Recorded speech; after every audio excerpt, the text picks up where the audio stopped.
Namaskaram.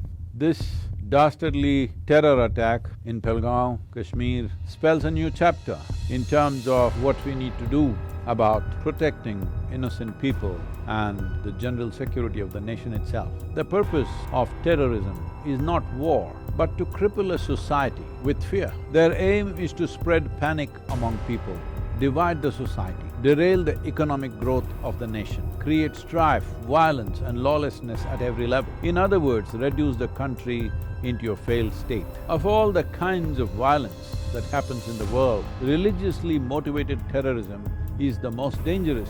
You can speak reason to a man who is fighting for anything else. But when a man believes he is fighting for his God, there is no reasoning with him. When people are fighting for money, property, wealth or something else, it is possible to negotiate with them because they are life-oriented. But those who think they are fighting for their God are only eager to die and take all of us with them. After more than 1,000 years of external invasions, foreign occupation and extreme poverty, this nation is now on the threshold of economic well-being. This opportunity and possibility has not come free, but out of much pain, suffering and sacrifice by generations of people before us.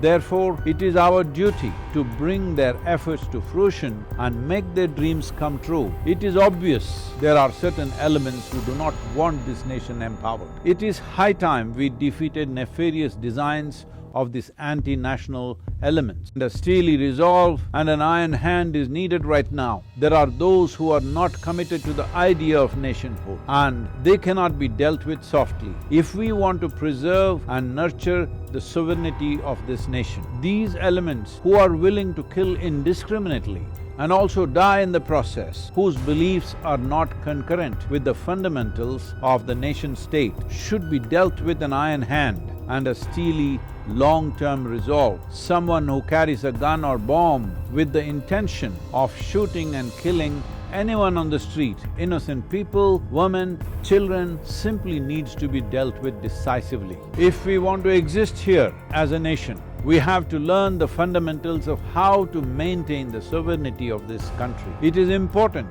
that anybody who threatens normal functioning of society and the nation must be put down. The long-term solutions are different, but this fighting for God has to be put down absolutely. It does not matter which section of society it comes from. These terrorists are not always political pawns or tools in somebody else's hands. Those forces who cater to such elements are always there. But when one says, let's go fight and kill people for our God, whether you directly participate in it or not, as long as you believe that your way is the only way, you are a part of it. We are still unwilling to face the fact that there are people among us within the nation who have such beliefs and intentions. Somewhere we think forces from outside the border are pulling the strings, but help is coming from outside only because people here have these intentions too.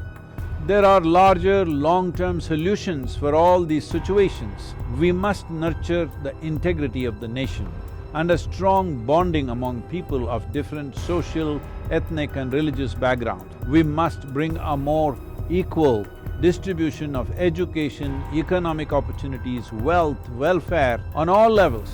Socio-economic development has to reach everyone so that youth do not go in the direction of terror. All these aspects have to be taken care of over a period of time, but for immediate purposes, these terror activities must be put down strongly.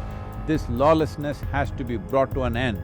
In the larger picture, what we need for the country and the world is more inclusiveness in individuals and institutions of society.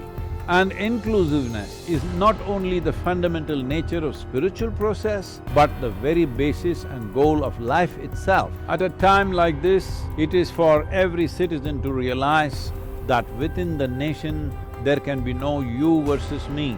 It doesn't matter what our religious beliefs are, what our political affiliations are. We are one Bharat, and only as one unit we can move forward and make a difference. We are at that threshold right now that if we do the right things in the next 10 years, there will be a glorious Bharat. Let's make it happen.